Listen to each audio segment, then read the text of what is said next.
75 ஆண்டுகால பழமையான மயிலாடுதுறை காரைக்குடி நேரடி ரயில் சேவையை மீண்டும் இயக்க வேண்டும், பகல் நேரத்தில் சென்னைக்கு தினந்தோறும் பேசஞ்சர் ரயில் இயக்க வேண்டும் உள்ளிட்ட பல்வேறு கோரிக்கைகளை வலியுறுத்தி ரயில் பயணிகள் சங்கத்தினர் மயிலாடுதுறை ரயில் நிலையம் முன்பு கண்டன ஆர்ப்பாட்டத்தில் ஈடுபட்டனர்.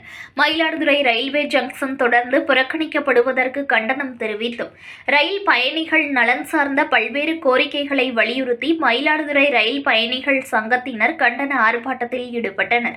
தலைவர் மகாலிங்கம் தலைமையில் நடைபெற்ற ஆர்ப்பாட்டத்தில் செயலாளர் சாமி கணேசன், ஒருங்கிணைப்பாளர் சுந்தர், வணிகர் சங்க பொறுப்பாளர் ரவிச்சந்திரன், கவுன்சிலர் ராமச்சந்திரன், பேராசிரியர் முரளி, தமிழன் கணேசன் உட்பட பலர் கோரிக்கை வலியுறுத்தி பேசினர்.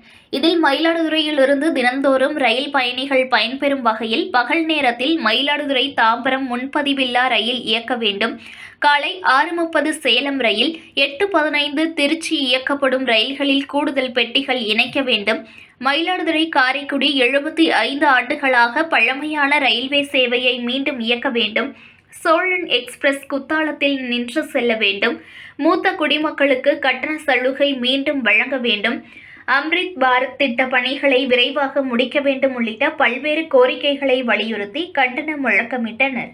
News One தமிழை லைக் பண்ணுங்க, கமெண்ட் பண்ணுங்க, ஷேர் பண்ணுங்க, மறக்காம சப்ஸ்கிரைப் பண்ணுங்க.